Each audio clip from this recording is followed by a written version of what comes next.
Mi mente nunca se detiene. Nunca. ¿Qué sucede cuando las mentes más desquiciadas de la historia finalmente son obligadas a enfrentar la justicia? En Los asesinos psicópatas más locos reaccionando a sentencias de por vida, descubrimos casos escalofriantes y momentos impactantes en la corte que revelan las profundidades más oscuras del comportamiento humano. Un caso, Jared Chance, destaca, un crimen espantoso que desafía la lógica y la humanidad. Estas reacciones te dejarán sin palabras. Comencemos. Un delito grave de clase 1C. 45 a 50 años a cumplirse consecutivamente con todas las condenas por asesinato de los cargos 1, 4, 7 y 10. El 11 de agosto de 2013, los cuerpos de Juan Uribe Pina y Jorge Caiga Ruiz fueron encontrados en una camioneta en Omaha, Nebraska. Según la información que la policía recopiló, habían sido atraídos al lugar con la promesa de encuentros sexuales con dos mujeres. En cambio, les dispararon una vez en la cabeza con una escopeta y vaciaron sus bolsillos. El 19 de agosto, el cuerpo de Curtis Bradford fue encontrado con una herida de escopeta en la parte posterior de la cabeza. El 21 de agosto, el cuerpo de Andrea Kruger fue encontrado con 4 heridas de bala en la cara, el cuello y la espalda. Al principio, parecía que nadie sería atrapado por estos asesinatos, o que no eran asesinatos cometidos por una sola persona. Esto fue hasta que Nico Jenkins fue arrestado por cargos no relacionados, antes de que las pruebas lo conectaran con los asesinatos de estas 4 personas. Nico Jenkins nació en una familia que era bien conocida por la policía. Los miembros de la familia de Jenkins habían sido arrestados en diferentes ocasiones por delitos que iban desde agresión hasta daño a menores y robo. Cuando Jenkins tenía solo 7 años, llevó una pistola cargada a la escuela. Cuando tenía 17 años, fue condenado por robo a mano armada y sentenciado a 18 años de prisión. En 2009, Jenkins fue liberado de prisión para asistir al funeral de su abuela. En la ceremonia, atacó al oficial que lo supervisaba. Fue liberado en 2013 después de cumplir 10 años de su sentencia de 18 años. A pesar de haber pasado la mayor parte de su adolescencia y juventud en prisión, pronto cometió sus peores crímenes después de salir de la cárcel. Un mes después de salir de prisión, se encontraron los cuerpos de sus 2 primeras víctimas. Su tercera víctima, Curtis Bradford, era alguien que Jenkins había conocido en prisión. La información también reveló que se había tomado una foto con Bradford un día antes de que se encontrara su cuerpo. El 29 de agosto de 2013, Jenkins fue arrestado porque había hecho amenazas terroristas. Fue durante la investigación que las pruebas situaron a Jenkins cerca del lugar del asesinato de Kruger. 3 días después de ser arrestado, Jenkins confesó haber asesinado a las 4 personas. Lo extraño fue que afirmó haber sacrificado a sus víctimas a Apophis, una deidad egipcia antigua. A pesar de esto, fue acusado de 4 cargos de asesinato en primer grado, 2 cargos de robo, 5 cargos de uso de un arma mortal para cometer un delito grave y 6 cargos de posesión de un arma mortal. Es una de las peores matanzas en este estado. Estos asesinatos fueron un acto deliberado y planificado. Jenkins obtuvo un 68 en su prueba de coeficiente intelectual y fue diagnosticado con trastorno de personalidad antisocial. A pesar de esto, más doctores dijeron que estaba fingiendo síntomas psicóticos y finalmente fue considerado capaz de recibir castigo. Así que, en mayo de 2017, Jenkins recibió 4 sentencias de muerte y más 450 años de prisión. Resurrección soviética. En el tribunal, Jenkins mostró muchas acciones extrañas, incluyendo hablar en lenguas y reírse. Durante su sentencia, prácticamente no mostró ninguna reacción y solo miró detrás de unas gafas de sol. Apareció con múltiples tatuajes y mutilaciones en su rostro, lengua, cuerpo y área púbica. Mientras esperaba su sentencia, intentó suicidarse más de 10 veces. Donde Nico Jenkins disparó a personas en la cabeza bajo supuestas instrucciones, Jared Chance desmembró a una víctima indefensa por razones desconocidas. Realmente no puedo decir mucho, pero... Realmente no sé qué decir. El 29 de noviembre de 2018, Ashley Young, de 31 años, desapareció. Una de las personas a las que su madre preguntó sobre su paradero fue Jared Chance, quien había estado viviendo en Grand Rapids, Michigan. Ashley y Chance acababan de comenzar una relación romántica cuando Chance la invitó a su casa. Vivía en el piso superior de un edificio de 2 pisos. Después de un rato, salieron a tomar unas copas. Esa fue la última vez que alguien supo de Ashley. Ashley se suponía que iba a encontrarse con su madre para completar el proceso de mudanza a un nuevo apartamento, y cuando no apareció, su madre se preocupó. Como Christine, la madre de Ashley, sabía que iba a visitar a Jared, le envió un mensaje preguntándole dónde estaba. Jared le respondió a Christine diciendo que Ashley le acababa de enviar un mensaje desde el teléfono de un amigo y que llamaría en cualquier momento. Ashley nunca llamó y Christine comenzó a buscar a su hija. La búsqueda llegaría a su fin cuando se hizo un horrible descubrimiento en la casa de Jared. 2 días después de que Ashley desapareciera, Mario, el vecino de Jared, notó un olor horrible proveniente del sótano de la casa que compartía con Jared. Para su horror, encontró sangre goteando de una lona negra y rápidamente llamó a la policía. La policía encontró un torso humano, cartuchos de calibre .22 y hojas de sierra. Cuando Mario vio esto, le dijo a la policía que Jared tenía una pistola calibre .22 y que el coche de Ashley había estado estacionado afuera por un tiempo. Los investigadores entraron al apartamento de Jared y encontraron 2 piernas sin pies y 2 brazos sin manos. Una prueba de ADN identificó estas partes como de Ashley. Coincidían con el torso que se encontró en el sótano.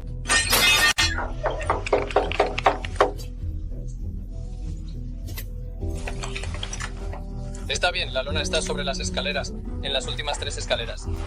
Jared Chance fue arrestado poco después.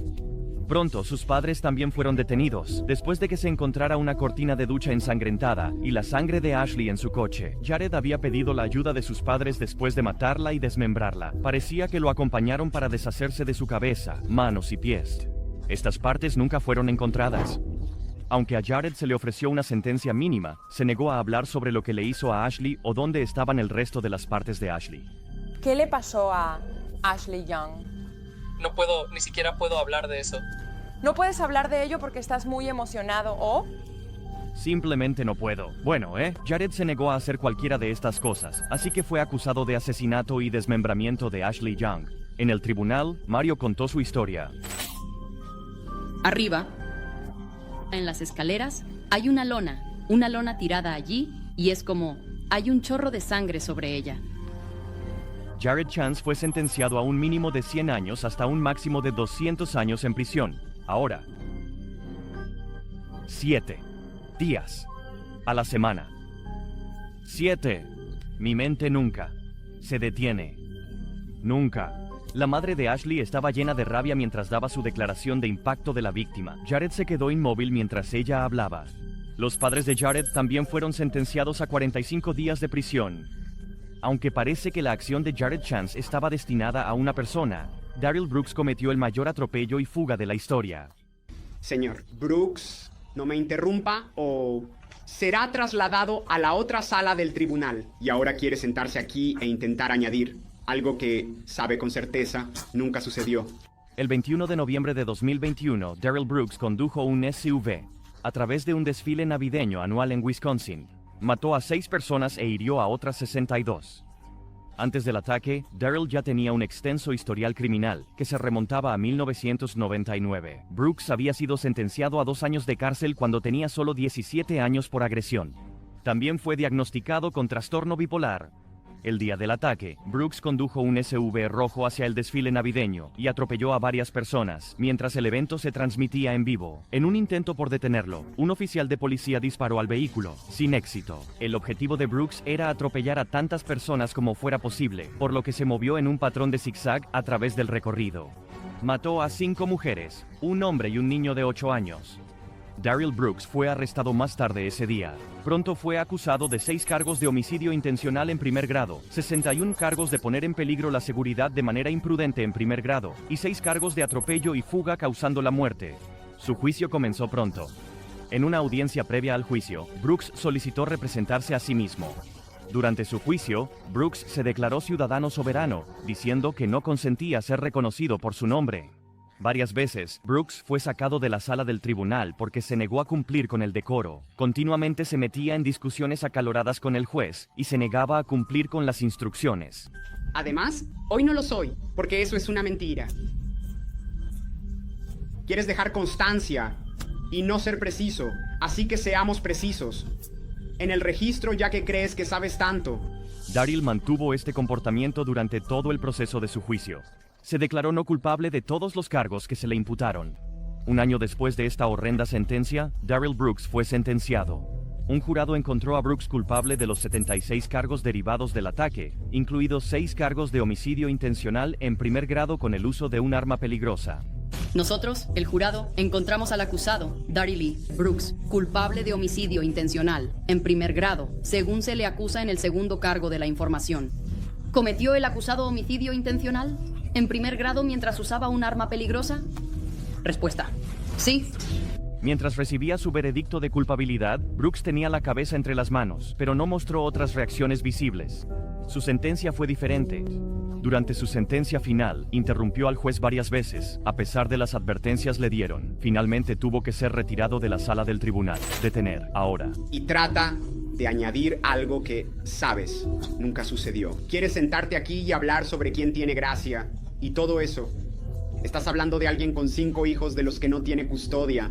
Necesitas detenerte ahora mismo, o serás removido. Entonces, remuéveme. Finalmente, Darryl Brooks fue sentenciado a 762 años y medio de prisión, así como a 6 cadenas perpetuas consecutivas. Las acciones de Darryl Brooks fueron mortales. Las acciones del asesino en serie Richard Ramírez fueron horribles más allá de las palabras. Desde 1900... Entregado al alcaide de la penitenciaría estatal en San Quentin, abril de 1984 a agosto de 1985. Desde abril de 1984 hasta agosto de 1985, el acosador nocturno aterrorizó el área de la bahía de San Francisco, asesinando al menos a 14 personas durante ese periodo. Este asesino era Richard Ramírez. Tuvo una infancia horrible y sufrió maltratos constantes por parte de su padre. Desarrolló daño cerebral y comenzó a usar sustancias a los 10 años. Pronto se fascinó con el asesinato después de ver a su primo, quien era un veterano de guerra, matar a su esposa frente a él.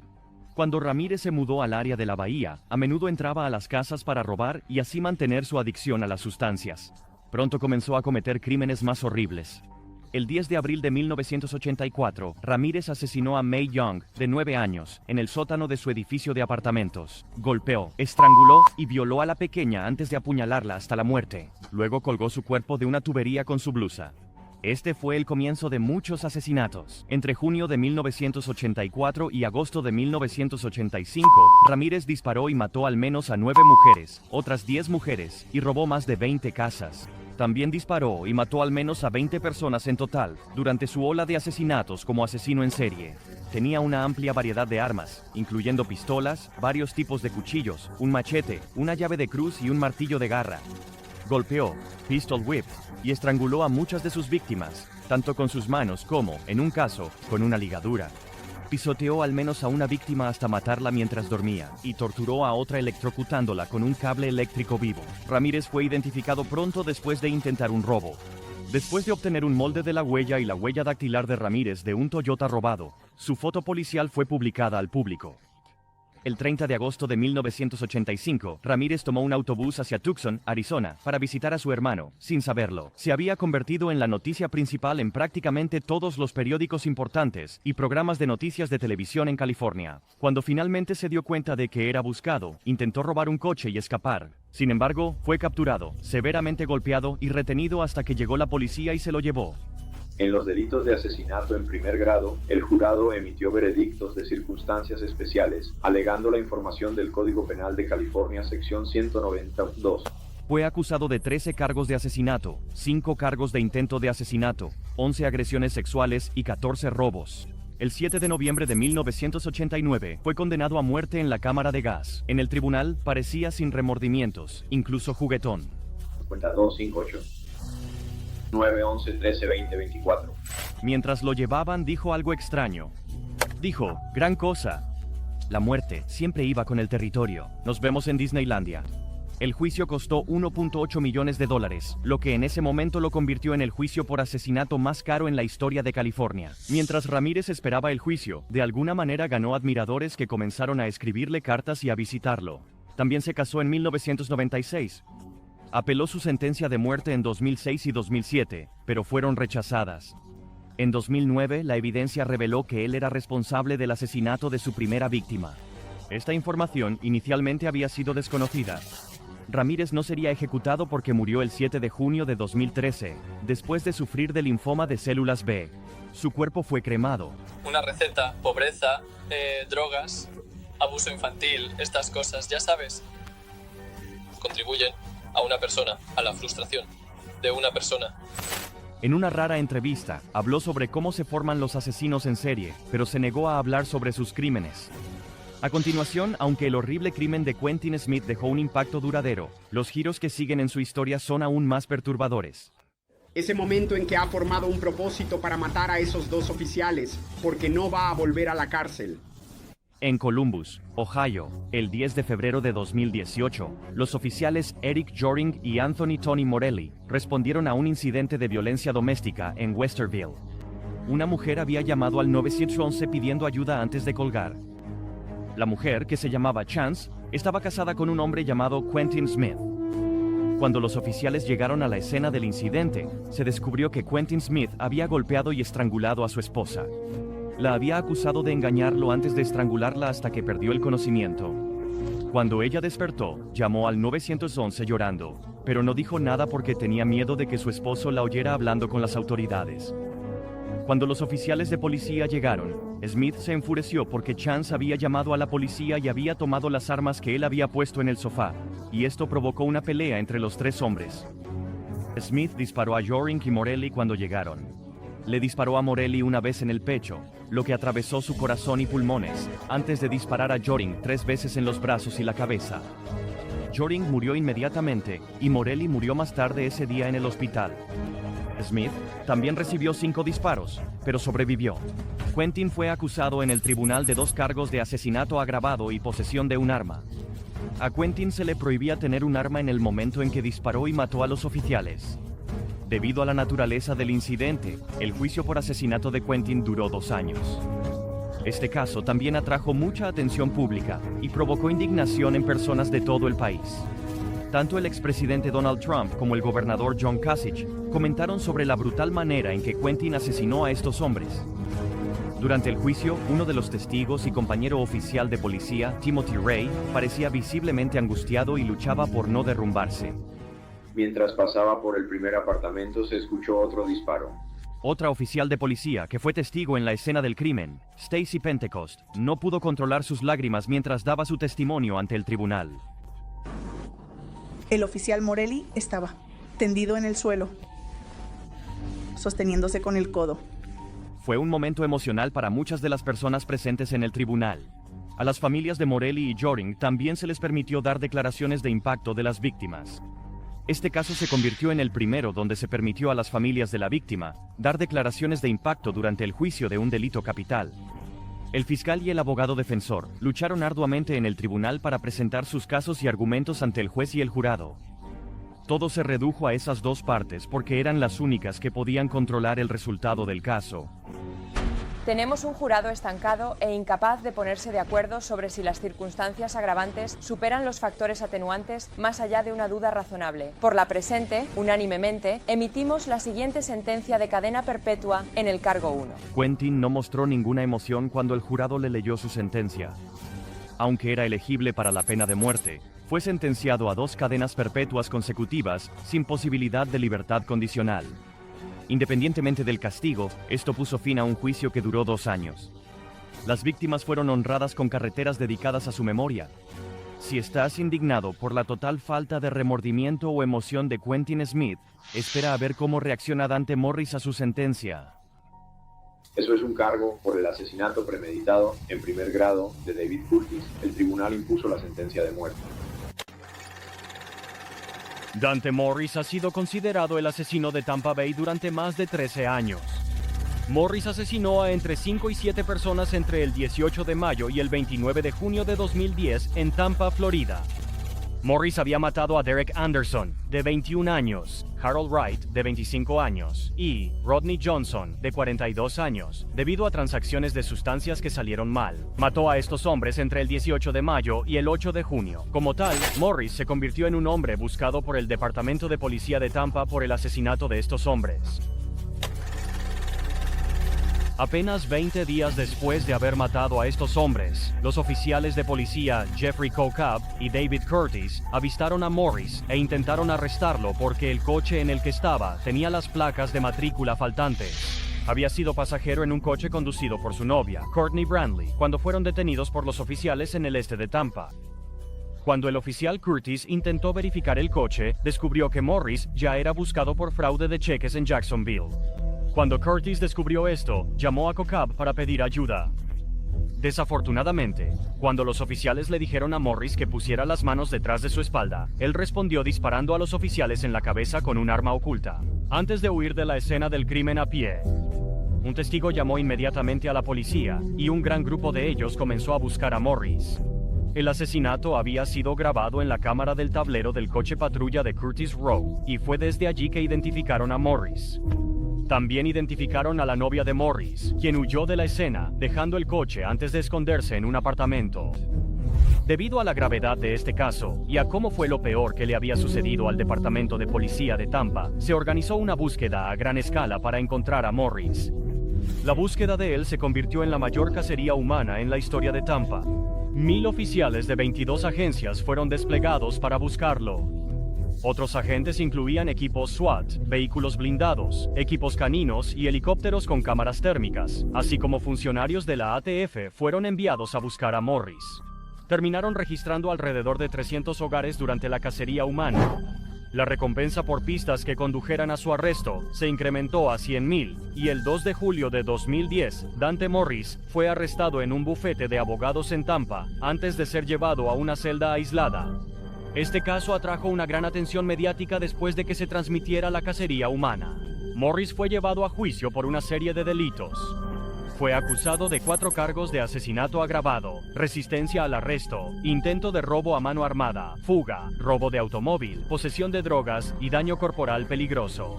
Más tarde se reveló que había matado a 2 personas más afroamericanas en Tampa antes de los oficiales. Fue juzgado por primera vez en julio de 2012 por el asesinato de Rodney Johnson, de 42 años, y fue condenado a cadena perpetua sin posibilidad de libertad condicional.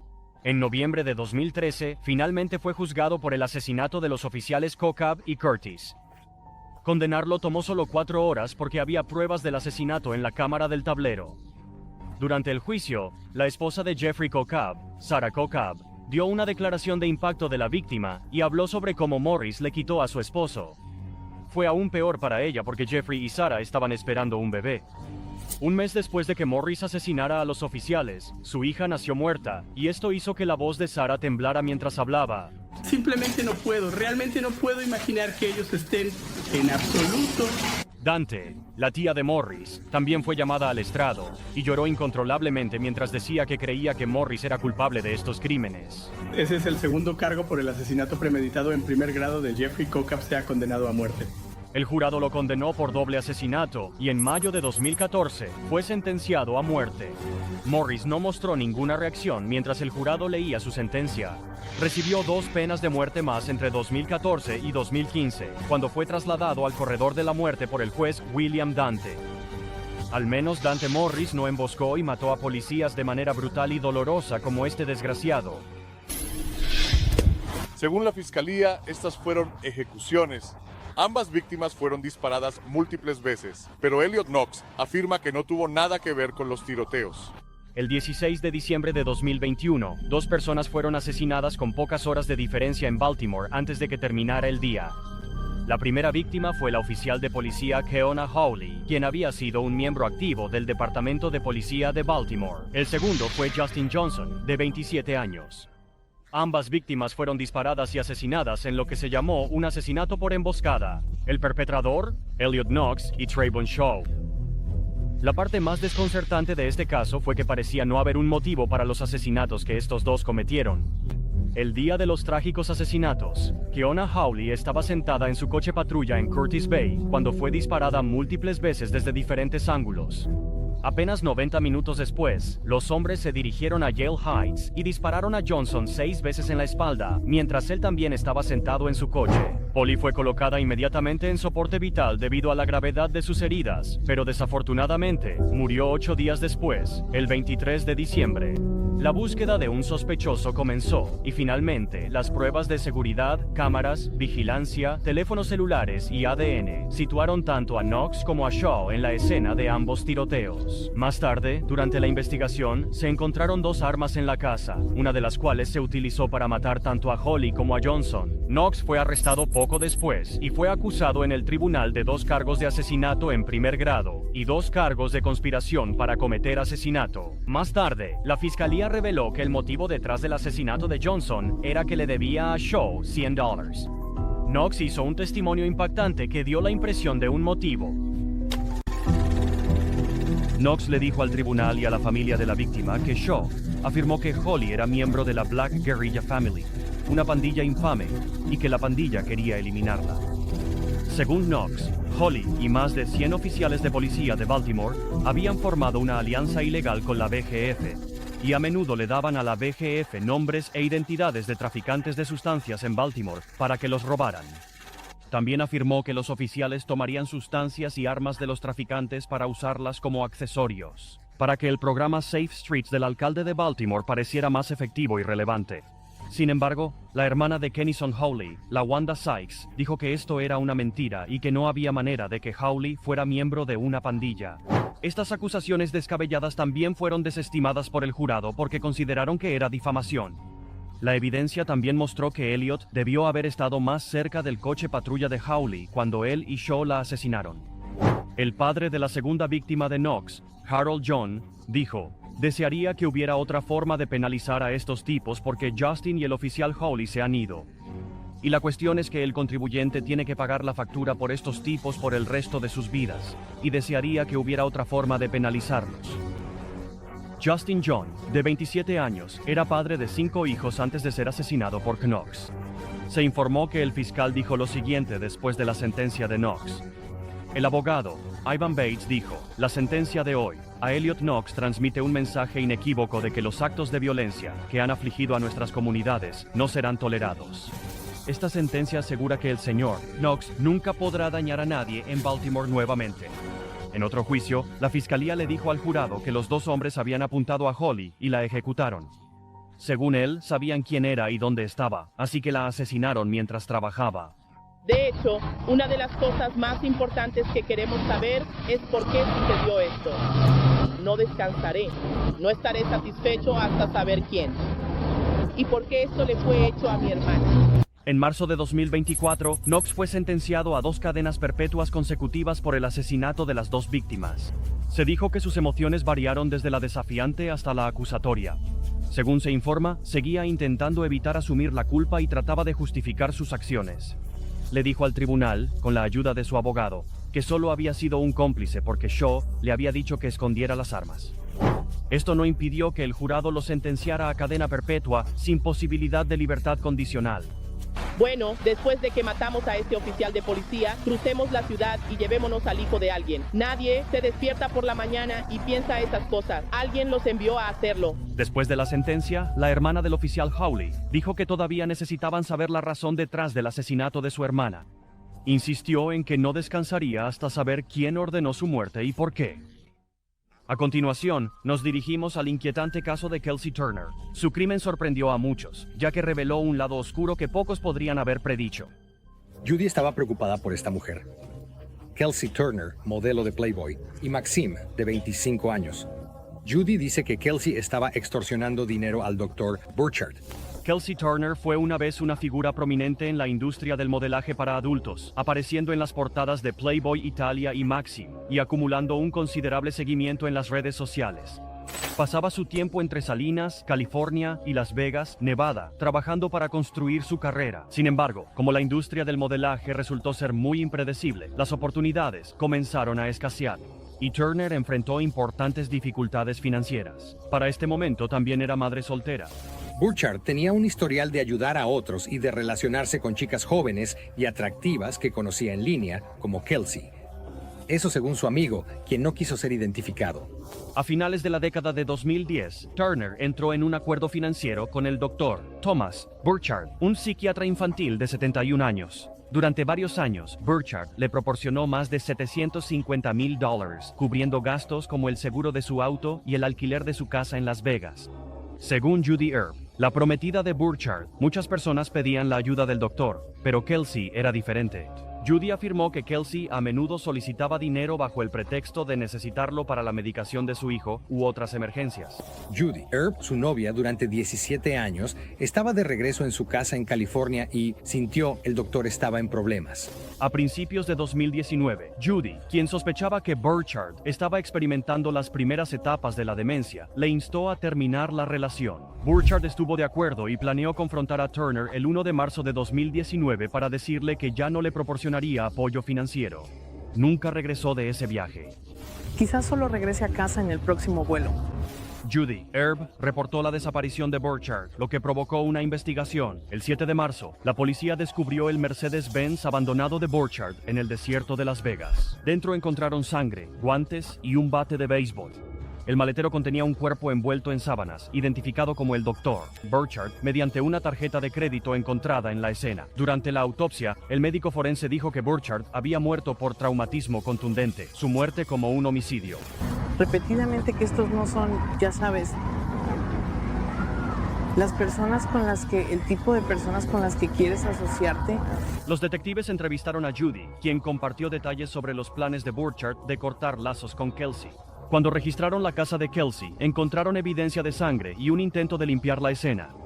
Usando datos de teléfonos celulares, las autoridades rastrearon a Kelsey y sus compañeros de cuarto, Diana, Pena y John Kennison, hasta el Hotel Rio. Para cuando los oficiales llegaron, los tres se habían ido. Estamos viviendo y donde los investigadores creen que el Dr. Burchard fue asesinado. La compañera de cuarto de Kelsey, Diana Pena, le dijo a un gran jurado que Kennison atacó al Dr. Burchard con un bate de béisbol. La investigación dio un giro clave cuando se encontró el diario de Burchard, que contenía entradas sobre acusaciones que Kelsey hizo contra él, involucrando imágenes inapropiadas de niños. A pesar de estas acusaciones, no se encontró evidencia de dicho material en los dispositivos electrónicos de Burchard. Judy declaró que las acusaciones habían perturbado profundamente a Burchard debido a su formación profesional. La compañera de cuarto de Kelsey, Diana Pena, se declaró culpable de ser cómplice de asesinato y se espera que testifique en sus juicios.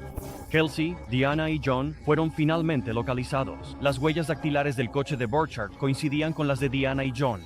Diana admitió a la policía que Kelsey se había molestado cuando se enteró de que Burchard planeaba dejar de apoyarla económicamente. Dijo que Kelsey había ordenado a John que confrontara a Burchard, lo que llevó a John a golpearlo fatalmente con un bate de béisbol. John luego condujo el coche de Burchard con el cuerpo en el maletero y lo abandonó en el desierto. Parece que recibió una liberación de hombre cognizance, así que está obteniendo resultados bastante buenos.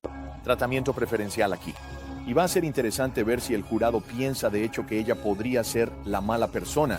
Diana Pena aceptó un acuerdo por ser cómplice de asesinato y recibió 3 años de libertad condicional. Johnny Kedison se declaró culpable de asesinato y recibió una sentencia de 18 a 45 años en 2022. Kelsey Turner aceptó un acuerdo Sanford, reconociendo la solidez de las pruebas en su contra, sin admitir culpabilidad. Fue sentenciada a 10 a 25 años de prisión y será elegible para libertad condicional cuando tenga 36 años en 2029. Durante sus procedimientos judiciales, el comportamiento de Kelsey Turner llamó la atención, ya que a menudo se la veía sonriendo y posando para las cámaras, lo que muchos encontraron sorprendente, dado los cargos serios que enfrentaba. 3 con 75 años que ya ha pasado encarcelada aproximadamente y aún no muestra signos de rehabilitación en total. Mientras que algunos interpretaron sus acciones como un intento de parecer segura o mantener la compostura, otros las vieron como evidencia de indiferencia hacia el crimen y sus consecuencias. Actualmente, Kelsey Turner está cumpliendo su condena en el Centro Correccional de Mujeres Florence McClure en Nevada. Si pensabas que el caso de Kelsey Turner era impactante, prepárate para una historia aún más inquietante. Las acciones de Samantha Sanford difuminaron la línea entre la traición y la violencia de maneras que pocos podrían haber predicho. Todo lo que podía para mantener a la familia a flote financieramente. Estaba trabajando en 2 empleos. Ella no estaba trabajando. Ernie Ibarra Jr. y Samantha Sanford comenzaron a salir en 2008, formando rápidamente un vínculo que Ernie creía que duraría toda la vida. Samantha, quien había dado a luz a gemelos a los 19 años con su novio de la escuela secundaria, parecía ser la pareja perfecta para Ernie, y su relación se fortaleció a medida que ampliaban su familia. En 2011, dieron la bienvenida a un segundo par de gemelos, seguido de otro hijo en 2013. Para entonces, su hogar había crecido a un total de 7, y Ernie trabajaba incansablemente para mantener a su esposa e hijos, asumiendo 2 empleos. Uno en una empresa de fabricación de bates durante el día, y otro en Little Caesars por las noches. Hola YouTube. Hoy muchas cosas me molestaron, así que ustedes van a escucharlo. Su papá no está teniendo mucho que ver con este embarazo, y eso apesta. Mientras Ernie equilibraba el trabajo y la vida familiar, Samantha recurrió a las redes sociales para ayudar a llegar a fin de mes. Comenzó un canal de YouTube, compartiendo historias sobre su vida, sus experiencias como madre y sus aspiraciones a través de su canal. Samantha hablaba con franqueza sobre los desafíos de ser una madre joven de 5 hijos, y mostraba sus intereses y personalidad. Era su único enfoque y su familia realmente quedó de lado. ¿Qué piensas de que haga videos en YouTube? Bien. Mientras el contenido de Samantha comenzaba a construir su seguimiento en línea, la familia de Ernie notó que ella estaba cambiando. La hermana de Ernie, Abigail, comenzó a temer que el enfoque de Samantha en su canal estaba afectando sus responsabilidades familiares. Abigail observó que Samantha estaba pasando más tiempo creando contenido y buscando atención en línea, y menos tiempo cuidando de sus hijos. Este cambio en las prioridades causó fricción entre Samantha y Ernie, quien prefería mantener un perfil bajo y evitar la atención que Samantha anhelaba. Así que sí, me olvidé de ella. Porque tienes ese maldito iPad en la mano. ¿Dónde? Al menos estás prestando atención, pero solo porque es un episodio jodidamente hilarante. Su relación se tensó aún más por problemas de confianza y celos.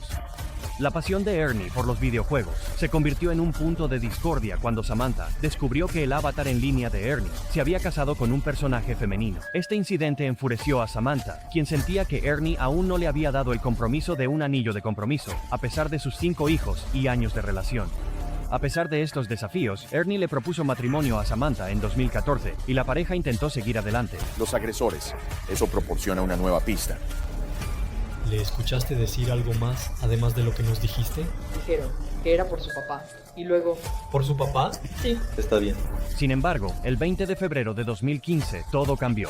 Samantha llamó a su madre, Rosie, en pánico, afirmando que unos intrusos habían irrumpido en su casa, se habían llevado a Ernie y la habían atado a ella. Rosie, profundamente preocupada, llamó a su hermana, Ginger, quien se apresuró a ir a la casa de Samantha y Ernie. Ginger encontró a Samantha atada y restringida, y la escena era inquietante, con signos de entrada forzada y una puerta principal dañada que indicaban una lucha. Sí, resultó ser mi mamá, y... Creo que sabes exactamente quién hizo esto. Creo que la historia está inventada sobre nosotros. Creo que la historia está inventada sobre ti, papá, su papá y cosas así. Los servicios de emergencia atendieron a Samantha en el lugar antes de que fuera llevada al departamento del sheriff del condado de Titus para ser interrogada. Samantha les dijo a los detectives que ella y Ernie estaban dormidos cuando ocurrió el allanamiento, poco después de la 1 a.m. Ella afirmó que los intrusos irrumpieron en su dormitorio, uno sosteniendo un cuchillo en su garganta, mientras otro arrastraba a Ernie. Samantha dijo que durante este momento caótico, la llevaron al piso de abajo, y los hombres la provocaron golpeando a Ernie en la cara con una pistola. Después de que los intrusos se fueron, Samantha logró liberarse y llamar a su madre para pedir ayuda. Los detectives presionaron a Samantha para obtener descripciones de los intrusos, pero ella dijo que todos llevaban ropa negra y máscaras, lo que le impedía identificarlos. Samantha reconoció que ella y Ernie tenían un pasado difícil, incluyendo un arresto en 2014 por presunta violencia doméstica, pero insistió en que las cosas habían estado mejorando entre ellos desde entonces. Hay más sucediendo aquí y que necesitan profundizar más. ¿Qué dijiste cuando él dijo que se iba a encargar de ese problema? ¿Dijiste que lo haría? Creí que era broma. A medida que avanzaba la investigación, Samantha mencionó un posible secreto. John Kelsey Sanford, conocido como Johnny Red, afirmó que había compartido detalles del supuesto daño de Ernie con Johnny, quien podría haberlo tomado como una razón para intervenir. Sanford, un ex recluso con un historial de actividad criminal, fue llevado para ser interrogado. Admitió estar involucrado en un complot para dañar a Ernie, revelando que había reclutado a 2 cómplices, Octavius Lamar Rimes y José Antonio Ponce, para llevar a cabo el plan. Ella había descrito previamente que eran 3, así que creo que las fuerzas del orden creyeron que había al menos una persona más involucrada. Ponce también detuvo a Octavius Lamar Rimes. Sanford confesó que él, Rimes y Ponce habían emboscado a Ernie y lo llevaron a un área aislada en el condado de Camp, Texas. Allí le dispararon a Ernie en la cabeza, dejando su cuerpo en un lugar remoto. Los investigadores descubrieron evidencia de comunicación entre Samantha y Rimes, incluidos mensajes de texto que describían el plan para eliminar a Ernie. Samantha, Sanford, Rimes y Ponce fueron arrestados y acusados de secuestro agravado y asesinato. Oh, sabes, Sam, sabes que no estoy aquí mintiéndote, sabes que lo sé. La única otra cosa que sé, ni siquiera sé que es una sospecha. Bueno, está bien.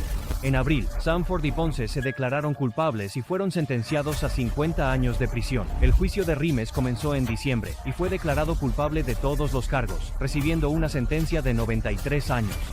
El juicio de Samantha comenzó en septiembre de 2017, donde las pruebas y testimonios revelaron el alcance de su participación. Fue declarada culpable y recibió una sentencia de 99 años por asesinato, que se cumplirá consecutivamente con su sentencia de 50 años por secuestro. El dinero era una lucha constante. Sabes, su esposo estaba trabajando en varios empleos a tiempo parcial. Mucha gente me ha detenido y me ha preguntado cómo manejo las cosas. Honestamente, es difícil. Aunque la reacción pública a la sentencia de Samantha Sanford fue de alivio, en última instancia fue una tragedia para todos los involucrados. Sus 5 hijos ahora se quedan sin madre ni padre. Ahora enfrentan un futuro incierto. La traición calculada de Samantha Sanford terminó en una pérdida devastadora. Pero el siguiente caso nos lleva a una tragedia aún más desgarradora. Claire Miller, una adolescente cuyas acciones impactantes contra su propia hermana dejaron a una familia y comunidad tambaleándose. Apuñaló a su hermana Helen, quien tenía parálisis cerebral, en la mañana del 22 de febrero de 2021. Sus padres testificaron en el juicio que habían perdido a Helen y no querían perder a Claire también en prisión. En las primeras horas de la mañana del 22 de febrero de 2021, el Departamento de Policía de Manheim Township fue llamado a la casa de la familia Miller, después de que Claire Miller, de 14 años, quien tenía una presencia activa en TikTok, hiciera una llamada al 911, admitiendo que había matado a su hermana. Cuando los oficiales llegaron a la escena, encontraron a Claire afuera, de pie en la nieve, con sangre en sus pantalones de pijama. Claire llevó a los oficiales adentro, dirigiéndolos al dormitorio, donde Helen Miller, de 19 años, yacía sin vida. Helen, quien había nacido con parálisis cerebral, dependía de una silla de ruedas para moverse y no podía caminar. La familia Miller había adaptado su hogar para satisfacer las necesidades de Helen, asegurándose de que tuviera un espacio seguro y cómodo para vivir. Una adolescente acusada de matar a su hermana permanecerá en el condado de Lancaster hasta su juicio. Claire Miller, de 16 años, será juzgada como adulta. El juez determinó que Miller permanecerá en el condado de Lancaster. Claire fue detenida de inmediato. Según la ley de Pensilvania, el homicidio no se considera un delito juvenil, lo que significa que Claire, a pesar de su edad, tuvo que ser acusada como adulta. Este requisito legal no fue una decisión tomada a la ligera, ya que implicaba tratar a una joven adolescente con el mismo proceso legal reservado para adultos acusados de delitos graves. Claire Miller era una niña que lo tenía todo, pero estaba obsesionada con el homicidio. Citando miles de mensajes de texto, le envió a un amigo expresando un deseo de hacer daño a alguien, diciendo que aunque amaba a su hermana Helen, la apuñaló hasta matarla.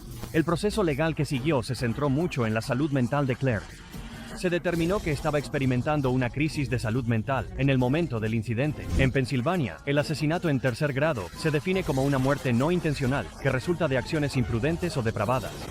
Es distinto del asesinato en primer grado, que requiere premeditación, y el asesinato en segundo grado, que implica matar durante la comisión de otro delito grave. Claire Miller fue sentenciada entre 12 y 12 años y medio a 40 años de prisión, declarándose culpable de asesinato en tercer grado. El juez del condado de Lancaster, a cargo del caso, determinó: en 2023, Claire, ahora de 16 años, se declaró culpable de asesinato en tercer grado. Esta declaración fue significativa porque indicaba que Claire aceptaba la responsabilidad de sus acciones, pero no admitía premeditación ni intención de matar. Al declararse culpable, reconoció que su comportamiento mostró un desprecio por la vida humana, lo que resultó en la muerte de su hermana. Miller estaba mentalmente enferma, pero no mentalmente discapacitada al imponer la sentencia. El 22 de febrero de 2021, la policía del municipio de Manheim descubrió a la hermana de 19 años de Miller. Durante la audiencia de sentencia, la fiscal del distrito Heather Adams describió el caso como particularmente trágico, enfatizando que la vulnerabilidad de Helen y las acciones de Claire hicieron la situación aún más dolorosa. Heather Adams señaló que, aunque la crisis de salud mental que experimentó Claire fue un factor, no eliminó su responsabilidad por la muerte de Helen. La fiscal señaló que el tribunal necesitaba equilibrar la necesidad de responsabilidad con la joven edad de Claire y su estado mental en el momento del crimen. La phone videoconferencia. está acusada de matar a su hermana discapacitada, Helen, en su casa del municipio de Mannheim en febrero. El juez finalmente sentenció a Claire a entre 12 años y medio y 40 años de prisión. Esta decisión tenía como objetivo responsabilizarla por lo sucedido, pero también dejaba espacio para la posibilidad de rehabilitación con el tiempo. La declaración de culpabilidad de Claire y la sentencia subsiguiente destacaron el complejo desafío de equilibrar la justicia con la compasión, especialmente en casos que involucran a menores y problemas de salud mental. En el municipio de Mannheim llamó a la policía un poco después de la 1 a.m. y dijo que había matado a su hermana. Los oficiales respondieron a la casa donde Claire los dirigió a un dormitorio. Para la familia Miller, este caso fue devastador en múltiples frentes. Ya habían soportado el dolor inimaginable de perder a Helen, quien había sido querida y una parte integral de sus vidas. El dolor de esa pérdida se vio agravado por la realidad de que Claire ahora enfrentaría años de prisión. Además, la familia se quedó tratando de aceptar la dolorosa contradicción de amar a Claire y llorar a Helen, sabiendo que las acciones de una habían cambiado a toda su familia para siempre. Las trágicas acciones de Claire Miller contra su propia familia fueron desgarradoras, pero el siguiente caso revela un acto de rebelión escalofriante y violento. Isabella Guzmán, una joven cuya horripilante agresión a su madre, sorprendió a todos los que escucharon los detalles.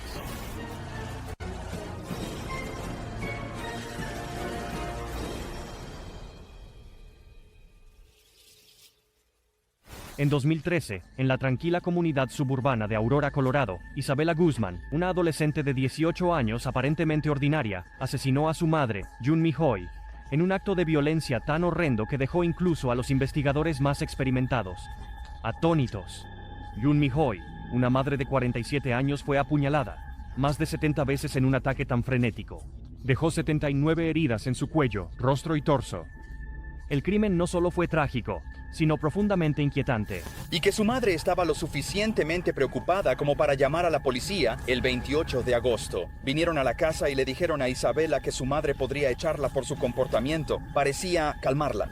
La noche del asesinato comenzó con una tensión latente en el hogar familiar. Según los relatos, Junmi e Isabella habían estado discutiendo durante semanas. Su relación se tensó hasta el punto de ruptura. Esa noche, el padrastro de Isabella estaba en casa cuando escuchó el alboroto arriba. Cuando se apresuró a investigar, encontró una escena horripilante. Isabella de pie sobre el cuerpo sin vida de Junmi, el suelo cubierto de sangre. En estado de shock, su padrastro pudo hacer poco mientras Isabella huía de la casa. El padrastro de Guzmán escuchó un golpe, corrió arriba y vio sangre saliendo por debajo de la puerta del baño. Los documentos judiciales indican que más tarde vio a Guzmán salir del baño con un cuchillo en la mano. Las fuerzas del orden llegaron rápidamente a la escena, pero Junmi Hoy estaba más allá de ser salvada. Los oficiales y paramédicos describieron la escena como una de las más espeluznantes que habían encontrado. Una búsqueda de Isabella comenzó de inmediato. Fue encontrada al día siguiente y puesta bajo custodia, acusada del asesinato de su madre.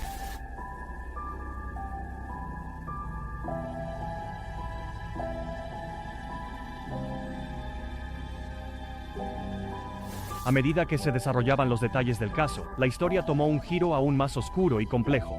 En los meses previos al asesinato, Isabella había estado luchando contra graves problemas de salud mental. Durante su juicio, los médicos designados por el tribunal revelaron que a Isabella se le había diagnosticado esquizofrenia, una condición que había distorsionado su percepción de la realidad durante años. En el momento del ataque, Isabella creía que su madre no era Junmi, sino una figura de sus delirios llamada Cecilia. En su mente, estaba en una misión para matar a Cecilia, para salvar al mundo de alguna catástrofe imaginada. La defensa presentó una pieza escalofriante de evidencia para apoyar el estado delirante de Isabella, una carta amenazante que Isabella había enviado a su madre antes del asesinato. Decía, pagarás, pero estaba dirigida a Cecilia. Este extraño detalle pintaba el retrato de una joven atrapada en una peligrosa espiral de paranoia y confusión. Su comportamiento errático durante las audiencias en el tribunal solo profundizó la inquietud. A veces parecía desconectada, mirando fijamente a las cámaras. Su expresión inquietantemente calmada para alguien acusado de un crimen tan atroz.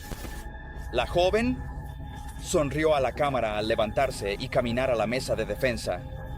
Tras la lectura de la acusación, ella miró alrededor. Tanto los fiscales como la defensa coincidieron en una cosa: Isabella era incapaz de distinguir entre el bien y el mal en el momento del asesinato. El tribunal aceptó su declaración de no culpable por razón de locura. En lugar de prisión, Isabela fue internada en un hospital psiquiátrico estatal, donde permanecería hasta que se considerara que ya no era un peligro para sí misma o para el público, un periodo que podría extenderse por años o incluso toda su vida. Fui abusada en casa por mi familia durante muchos años. Mis padres son testigos de Jehová. Y dejé la religión cuando tenía 14 años. Para Isabela, los años que siguieron se convirtieron en un viaje de ajuste de cuentas y recuperación.